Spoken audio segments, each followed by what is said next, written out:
Hello बच्चों, आज के इस वीडियो में हम पढ़ेंगे work done in rotating an electric dipole. ठीक है, in an uniform electric field. क्या हो अगर हम एक यूनिफॉर्म इलेक्ट्रिक फील्ड में, ये इस तरह से इलेक्ट्रिक फील्ड है, यूनिफॉर्म इलेक्ट्रिक फील्ड ई, इसमें अगर हम एक इलेक्ट्रिक डायपोल रख देते हैं, है ना, ये माइनस क्यू, ये प्लस क्यू, इस तरह से, और इसका लेंथ 12, ठीक है, तब क्या होगा, है ना। अब इसको रखे हैं, अब इसको घुमाते घुमाते मान लेते हैं हमने इसको घुमा के कितना कर दिया, यहां से ये इस तरह से इलेक्ट्रिक फील्ड के साथ अगर हमने एंगल बना दिया इसका कितना, थीटा, है ना। अब ये जो माइनस क्यू है यहाँ पर प्लस क्यू, ये प्लस क्यू हो जाएगा, ये वाला जो है वो माइनस क्यू हो जाएगा ऐसे। तो उसको रोटेट करने में कितना वर्क करना पड़ेगा, ठीक है ना, उसका भी एक छोटा सा डेरिवेशन है, उसको हम कैलकुलेट करेंगे आज के इस वीडियो में। ठीक है, तो चलिए शुरू करते हैं।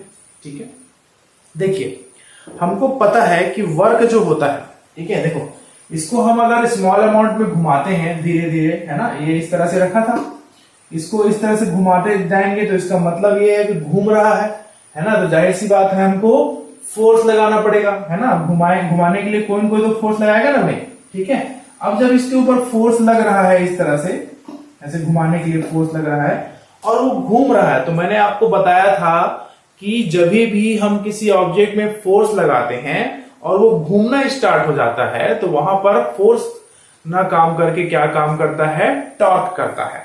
ठीक है, यहां हम सिंपली बोलेंगे फोर्स का जो टर्निंग इफेक्ट होता है वो वहां पर क्या करता है, वर्क करता है। ठीक है, तो अगर हम देखो, अगर हम इसको स्मॉल अमाउंट में घुमाते हैं तो जो वर्क डन बनेगा उसको हम क्या लिखेंगे, डब्ल्यू लिखेंगे। ठीक है, और वर्क डन क्या होता है, फोर्स इनटू डिस्प्लेसमेंट होता है। ठीक है, बट यहां पर ये रोटेटिंग वर्क है ना, वो घूम रहा है, इसके कारण से देखो इसमें लिखा है ना, rotating in electric field in a uniform electric field. ठीक है, इलेक्ट्रिक डायपोल को हम इलेक्ट्रिक फील्ड में क्या कर रहे हैं, घुमा रहे हैं, तो उसमें कितना वर्क करना पड़ेगा उसको हमको क्या करना है, कैलकुलेट करना है, ये उसका डेरिवेशन है। ठीक है, तो हमने क्या किया, एक इलेक्ट्रिक फील्ड लिए ई, उसमें एक इलेक्ट्रिक डायपोल को क्या रख दिए, उसके साथ 0 डिग्री बनाते हुए रख दिए। ठीक है, फिर हमने क्या किया, उस डायपोल को थोड़ा थोड़ा घुमाना स्टार्ट किया, है ना। तो हमने देखा कि ये थीटा डिग्री घुमा था, तो जाहिर सी बात है वो स्मॉल अमाउंट में घूमना स्टार्ट होगा। ठीक है, अब अगर हम उसको स्टार्टिंग करते हैं थीटा 1 से और घुमाते घुमाते कहां तक ले आते हैं, थीटा 2 तक, तो इस तरह से हम टोटल वर्क डन क्या कर सकते हैं, कैलकुलेट कर सकते हैं। ठीक है, तो जो small amount of work done D theta घुमाने, मतलब स्मॉल डिस्प्लेसमेंट करने में, कौन सा डिस्प्लेसमेंट है ये, angular displacement. Small angular displacement करने में जितना टॉर्क लगा उन दोनों का प्रोडक्ट करेंगे तो क्या मिलेगा, हमको स्मॉल अमाउंट ऑफ वर्क मिलेगा। ठीक है, तो इसको हम दे देते हैं इक्वेशन नंबर फर्स्ट, ये हमने पहले भी किया हुआ है क्लास 11 में।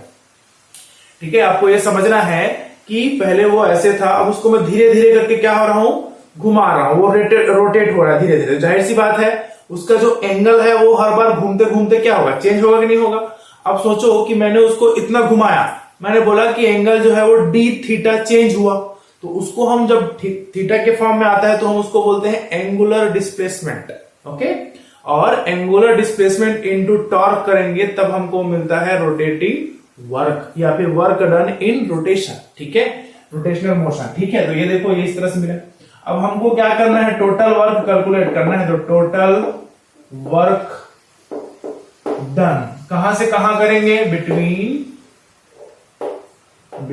कहां से कहां एंगल, जो स्टार्टिंग एंगल था उसको थीटा 1 ले लेते हैं और लास्ट के एंगल को क्या लेते हैं, थीटा 2।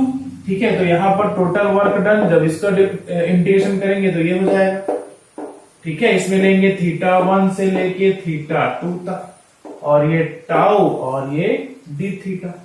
ठीक है, अब टाउ तो जो है वो कांस्टेंट, क्योंकि यूनिफॉर्म सेम है ना, यूनिफॉर्म का वैल्यू यूनिफॉर्म इलेक्ट्रिक फील्ड तो यूनिफॉर्म है, वो चेंज होने वाला नहीं है ना, और डायपोल का जो डायपोल मोमेंट है वो भी चेंज होने वाला नहीं है। तो यहां पर जो है हमको टाउ का वैल्यू जो है रखेंगे, कितना निकाले थे हमने, ये थीटा 1 और ये थीटा 2 हमने निकाला था पी ई साइन थीटा और ये क्या हो जाएगा आपका डी थीटा, है ना। अब इसको क्या करेंगे, इंटीग्रेट करना है हमको, ठीक है।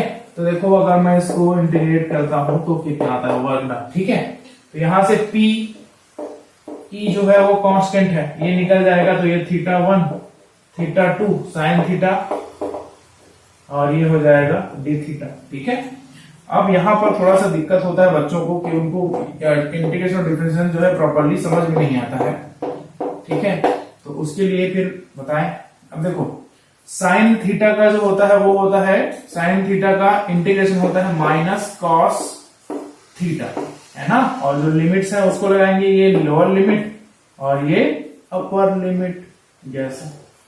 तो ये जो पी ई है इसको जैसा है वैसे रखेंगे, इसकी वैल्यू पुट करेंगे माइनस कॉस थीटा 2 और ये माइनस और माइनस क्या हो जाएगा, देखो upper limit minus lower limit होता है, अपर लिमिट को रखेंगे माइनस लगा के लोअर लिमिट, तो यहाँ पर माइनस प्लस लगा प्लस हो जाएगा, तो कॉस थीटा 1 हो जाएगा, ठीक है। तो जो नेट वर्क डन निकलेगा वो कितना आएगा मेरे बच्चों, पीई इसको सामने कर देते हैं, तो cos theta 1 minus cos theta 2, ये जो है वो क्या होता है, वर्क डन होता है किसके लिए,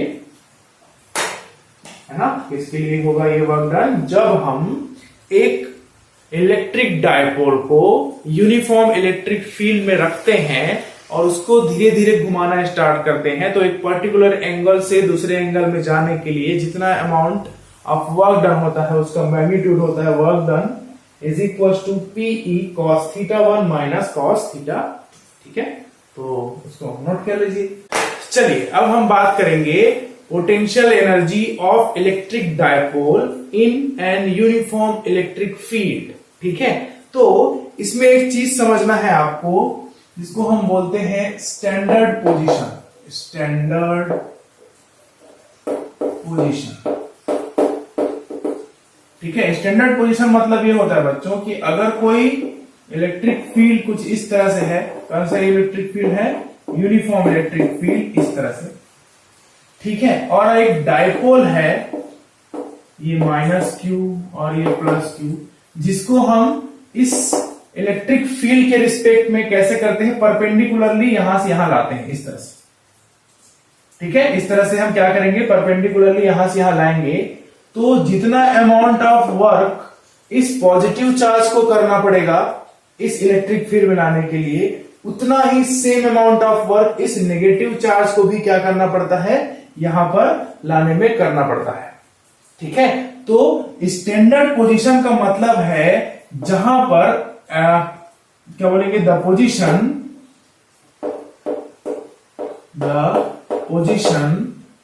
एट विच, है ना, पोटेंशियल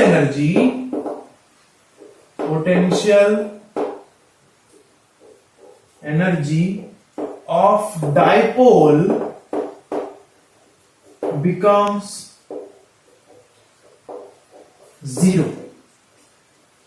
ठीक है। क्योंकि देखो जितना अमाउंट ऑफ वर्क इसमें करेंगे वो उसमें किस फॉर्म में होगा, पोटेंशियल एनर्जी के फॉर्म में होगा, और यहां पर भी इसमें, तो दोनों को जब नेट निकालेंगे तो कितना मिलेगा, दोनों का जो सेम है ना, बट चार्ज अलग अलग है, इसके कारण से वो कितना हो जाएगा, 0 हो जाएगा, ठीक है। तो इन स्टैंडर्ड पोजीशन ऐसा होता है, the position eight which the potential energy of dipole become 0, ठीक है। तो जब हम potential energy of A dipole in uniform electric field करेंगे तब हम क्या करेंगे, उसको इस तरह से रोटेट करेंगे कि उसका जो एंगल रहेगा, ठीक है, वो कैसा रहेगा, 90 डिग्री से थीटा डिग्री तक जाएगा, ठीक है। कहां से कहां तक, 90 से पर्टिकुलर किसी एंगल तक, या तो कम करेंगे या तो ज्यादा करेंगे, ठीक है। तो बस उसको कैलकुलेट करना है, ठीक है ना। तो फिर से वही काम करेंगे, ठीक है। अब मान लेते हैं कि हमने क्या किया था, इस डायपोल को इस तरह से, है ना, इस डायपोल को इस तरह से स्टैंडर्ड पोजीशन में रखे थे, इसके साथ कितना डिग्री बना रहा था, 90 डिग्री, ठीक है। अब इसको जब हम क्या करते हैं, घुमाते हैं, या हम देखते हैं कि ये घूम रहा है, कितने एंगल पे घूम रहा है बच्चों, ये इस तरह से बना लेते हैं, मान लेते हैं ये डायपोल बना लिए इसको इस तरह से, है ना, ये minus Q plus Q minus रख देते हैं, ठीक है, और इसको तो ये इधर आएगा तो प्लस और ये माइनस, तो यहां पे बना लेते हैं एंगल कितना, थीटा। तो ये कहां से कहां स्टार्ट किया, 90 डिग्री, जिसको हम बोलेंगे स्टैंडर्ड पोजीशन, और कहां तक गया, थीटा, प्रेजेंट पोजीशन। ठीक है, तो अब खुद सोच के देखो, अगर ये इसको ऊपर घुमा रहा है तो इसके ऊपर जो टॉर्क एक्ट करेगा, टॉर्क एक्टिंग ऑन डाइपोल, वो कितना होगा, tau is equals to P E sine theta, ये होता है। ठीक है, अब जो एंगल है ना, तो हम क्या कर सकते हैं, देखो, वर्क डन टू रोटेट क्या बोलेंगे, डाइपोल थ्रू डी थीटा। तो ये डी थीटा जितना रोटेट करना रहेगा वो कितना हो जाएगा। ठीक है, इसको नोट किए है क्या, ठीक है, इसको मिटा देते हैं, स्टैंडर्ड पोजीशन आप अगर लिखी हो तो। ठीक है, स्टैंडर्ड पोजीशन को याद करना, ठीक है, पहले लिखना, देखो, तो ये कितना हो जाएगा आपका, D W is equal to torque into D theta, इस फॉर्म में हो जाएगा। ठीक है, अब हमको क्या करना है, वर्क डन निकालना है, कहां से कहां तक, ये 90 से लेके इस थीटा तक, मतलब स्टैंडर्ड पोजीशन जहां पर डायपोल का जो पोटेंशियल एनर्जी है वो उसकी वैल्यू क्या होती है, 0 होती है, और वहां से प्रेजेंट पोजीशन थीटा तक। ठीक है, तो इसका टोटल वर्क निकलेगा, वर्क डन, है ना, इट इज इक्वल टू, ये हो जाएगा π/2, या 90 से लेके कहां तक, थीटा तक, इसका वैल्यू रखेंगे पी ई साइन थीटा, और ये डी थीटा। तो ये वर्क डन, इसको करेंगे, यहां से पी कॉमन निकल जाएगा, तो ये पी ई निकाल दिए क्योंकि कांस्टेंट है। इसका इंटीग्रेशन कितना होता है, माइनस कॉस थीटा, है ना, और ये कितना हो जाएगा आपका, डी थीटा तो हट जाएगा, तो यहां पर π/2 आएगा, और यहां पर आएगा थीटा। तो रख के देखते हैं बच्चों पर, है ना, पी ई। ठीक है, अब क्या रखेंगे, अपर वाले को रखेंगे, तो ये माइनस कॉस थीटा, और फिर क्या हो जाएगा, माइनस माइनस प्लस, और ये हो जाएगा कॉस π/2। हमको पता है cos 90 की वैल्यू कितनी होती है, 0 होती है, तो हमको क्या मिलेगा, net work done is equal to मिलेगा minus P E cos theta. ठीक है, और इसी को यू है, सॉरी, वर्क डन है, तो वही जो वर्क डन है वो क्या होगा, किस फॉर्म में स्टोर होगा, पोटेंशियल एनर्जी के फॉर्म में, तो minus P E cos theta के फॉर्म में वो उसमें क्या होता है, स्टोर होता है। ठीक है, minus P E cos theta. Okay, अब अगर इसी को वेक्टर फॉर्म में लिखना है, तो इसी को अगर वेक्टर फॉर्म में लिखना है तो क्या लिखेंगे, u is equal to vector p dot vector e। ठीक है, p e साइन थीटा हमने निकाला था किसके लिए, टॉर्क के लिए, टॉर्क की जगह p साइन मिलते थे, तो टॉर्क जो वेक्टर क्वांटिटी होता था, तो vector p cross vector e आता था। एनर्जी है, पोटेंशियल एनर्जी कैसा है, स्केलर क्वांटिटी है, इसलिए क्या है, vector p dot vector e आया, उसमें क्रॉस आया था, इसमें डॉट आया था, इसमें कॉस थीटा है, इसमें साइन थीटा था।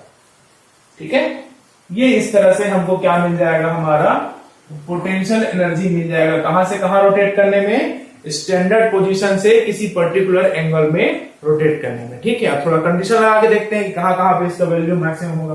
ठीक है, तो कंडीशन 1 या फिर केस 1 है ना, इसमें देखेंगे when theta is equal to कितना डिग्री, 0 डिग्री, तो रख के देखें, u is equal to minus P E cos 0 degree, cos 0 का वैल्यू कितना होता है, 1, तो यहां पे हो जाएगा माइनस पी ई। ठीक है, तो यहां पर ये पी ई मिला। ठीक है, पी ई हुआ, तो इसको क्या बोलेंगे हम, मिनिमम पोटेंशियल एनर्जी।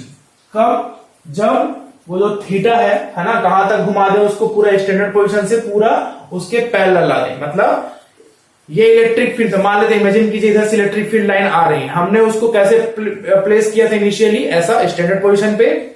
उसके बाद हमने क्या किया, उसको इस तरह से रोटेट कर दिया, या इधर या इधर, ठीक है। तो वो कैसे आ गया पैरेलल, तब हम देखेंगे कि वहां पर जो पोटेंशियल एनर्जी है वो कितना हो जाएगा, मिनिमम, ठीक है। अब इसको क्या करते हैं, 90 डिग्री रख के देखते हैं, when theta is equal to 90 degree, है ना। तो 90 डिग्री रहेगा तो cos 90 का वैल्यू 0 हो जाता है, तो पोटेंशियल एनर्जी भी कितना हो जाएगा, 0 हो जाएगा। फिर लिखेंगे when theta is equal to 180 degree, है ना, ठीक है। तो cos 180, है ना, तो ये हो जाएगा u is equal to, cos 180 होता है -1, तो ये मिलेगा P E cos 180, है ना, तो ये हमको मिलेगा मैक्सिमम टॉर्क, मैक्सिमम क्या मिलेगा, पोटेंशियल एनर्जी, ठीक है। तो मैक्सिमम पोटेंशियल एनर्जी कब मिलेगा, ठीक है। तो इसको हम क्या बोलते हैं, theta is equal to 180 degree रखते हैं तो इसको क्या बोलते हैं, अनस्टेबल इक्विलिब्रियम, अनस्टेबल इक्विलिब्रियम, ठीक है। और ये 0 डिग्री वाला क्या होता है बच्चों, स्टेबल इक्विलिब्रियम, ठीक है। ये स्टेबल इक्विलिब्रियम में स्टेबल इक्विलिब्रियम में पोटेंशियल एनर्जी का वैल्यू क्या हो जाएगा, मिनिमम। 90 डिग्री पर पोटेंशियल एनर्जी की वैल्यू होगी 0, और 180 डिग्री पर, जिसको हम बोलते हैं अनस्टेबल इक्विलिब्रियम, इस केस में जो पोटेंशियल एनर्जी है उसका वैल्यू क्या होगा, मैक्सिमम, ठीक है। तो इस तरह से आज के इस वीडियो में हमने दो टॉपिक, दो छोटे छोटे डेरिवेशन, बहुत इंपॉर्टेंट डेरिवेशन बोल सकते हैं, जिसको हमने डिस्कस किया। पहला ये बोलता था कि अगर किसी इलेक्ट्रिक डायपोल को हम यूनिफॉर्म इलेक्ट्रिक फील्ड में क्या करते हैं, प्लेस करके उसको रोटेट करते हैं, तो वो कितना वर्क करना पड़ता है एक पर्टिकुलर एंगल से दूसरे एंगल के बीच, उसको निकालने के लिए फॉर्मूला पता चला। और साथ ही साथ दूसरा ये कि हमको जो पोटेंशियल एनर्जी है कि स्टैंडर्ड पोजीशन, जहां पर डायपोल, इलेक्ट्रिक डायपोल का जो पोटेंशियल एनर्जी है with respect to that particular electric field 0 होता है, वहां से पर्टिकुलर किसी एंगल तक घुमाने में उसको कितना वर्क करना पड़ा, और वही वर्क उसमें किस फॉर्म में स्टोर होता है, आपका पोटेंशियल एनर्जी के फॉर्म में, ठीक है। हमने अलग अलग कंडीशन भी लगा के देखा, इस तरह से आपको ये याद रखना है फॉर द एमसीक्यूज। चलिए, अभी जो हमने टॉपिक पढ़ा, कौन सा टॉपिक, पोटेंशियल एनर्जी, उसी के बेसिस पे एक छोटा सा क्वेश्चन देखते हैं कि क्वेश्चन आपको कैसे सॉल्व करना है ना, अगर आपके एग्जाम में आता है तो, ठीक है। देखिए, क्वेश्चन सॉल्व करने के लिए आपको सबसे पहले ये समझना है कि हमको करना क्या है, निकालना क्या है। आपको क्वेश्चन में खोजना रहेगा कि क्या क्या पहले हमको दिया हुआ, उसके बाद क्या हमको निकालना है, और क्या उसको निकालने के लिए हमारे पास कोई फॉर्मूला है, ठीक है। अगर है तो हम आराम से उसको निकाल सकते हैं, ठीक है। तो मान लेते हैं, है ना, कि ये हमारे पास एक क्वेश्चन है, the length of an electric dipole is 2 centimetre, ठीक है। तो आपको जो है वो ध्यान रखना है कि जब आप सॉल्यूशन करोगे तो जो जो गिवन इंफॉर्मेशन है उसको लिखते जाइए। देखो यहां पर दिया हुआ है डायपोल का लेंथ 2 सेंटीमीटर दिया हुआ है ना। तो हमको यही पता है कि यहाँ पर न्यूटन मीटर में लिखा हुआ है और वो सेंटीमीटर में दिया, तो उसको हम क्या करेंगे, चेंज करेंगे। 2 इंटू 10 टू द पावर -2 क्या हो जाएगा, ये meter, okay. Experiences a torque of, तो टॉर्क दिया हुआ है कितना, 8√3 newton meter, okay. Placed at an angle of 60 degree, theta का वैल्यू दिया हुआ है 60 degree, with uniform electric field. Calculate potential energy if its charge is 4 nanocoulomb. आपको Q का वैल्यू दिया हुआ है कितना, 4 नैनोकूलम। नैनो का मतलब होता है 4 into 10 to the power -9 coulomb, ठीक है। ये हमको दिया हुआ है, ठीक है। अब यहां पर जो है आपको क्या निकालना रहेगा, है ना। आपको सबसे पहले क्या देखो, पोटेंशियल एनर्जी चाहिए, तो पोटेंशियल एनर्जी का फॉर्मूला अभी हमने पढ़ा था, U is equal to -P E cos theta, ये हमारा फॉर्मूला होता है बच्चों, है ना। तो हमारे पास ये थीटा का वैल्यू तो है, डायपोल मोमेंट नहीं दिया है, हम निकालेंगे। ई क्या है आपके पास, इलेक्ट्रिक फील्ड, इसका वैल्यू दिया है क्या, नहीं दिया है, तो उसको भी निकालना पड़ेगा, है कि नहीं। बस उसको निकाल के पुट कर देंगे, हमारा काम बन जाएगा, बन जाएगा ना। ठीक है, चलो देखते हैं। देखिए इसको क्या करते हैं, थोड़ा सा हमको पता है टॉर्क इज इक्वल टू होता है पी ई साइन थीटा। ठीक है, तो अगर यहां से मैं पीई का वैल्यू निकाल लू बच्चों, तो कितना निकलेगा, torque upon sine theta. Torque दिया हुआ है 8√3 और साइन कितना हो जाएगा, ये 60 degree is equal to P E हो जाएगा। ठीक है, ये हुआ। अब देखो वैल्यू रखेंगे, तो मैं इसको पहले लिख रहा हूं P E is equal to कितना हो जाएगा, 8√3 साइन 60 का वैल्यू कितना होता है, √3/2। तो ये √3 से √3 कटेगा, 2 जाके मल्टीप्लाई हो जाएगा, तो इसका वैल्यू कितना आएगा, 16। ये आ गया पीई। इस पी की ई का वैल्यू तो हमने निकाल लिया। अब हम क्या करेंगे, इस फॉर्मूले में रख देंगे, तो u is equal to minus PE cos 60 degree, है ना। तो minus P minus 16 into cos 60 का वैल्यू कितना होता है, 1/2, है ना। तो ये वैल्यू 2 1 जा और ये 2 8 जा, तो u इज इक्वल टू कितना मिल गया, -8 जूल। तो ज्यादा इजी हो गया ऐसा। ठीक है, तो आपको पहले समझना पड़ेगा कि क्या क्या क्वेश्चन में दिया हुआ है और क्या क्या हमको निकालना है। ठीक है, चाहो तो आप यहां पर P को वैल्यू को अलग से, क्या होता है, Q इंटू 2L होता है, उससे निकाल लो। E जो है आपको निकालना पड़ेगा, फोर्स इंटू, यहां पर फोर्स के फॉर्म में कुछ दिया नहीं है, तो E निकालने में होगी आपको दिक्कत, इसलिए ये मेथड जो है आपको इजी पड़ेगा। ठीक है, तो इस तरह से जो क्वेश्चंस हैं उसको आप थोड़ा सा बनाएंगे तो आपको समझ में आएगा कि हम इन चीजों को क्यों पढ़ रहे हैं। ठीक है।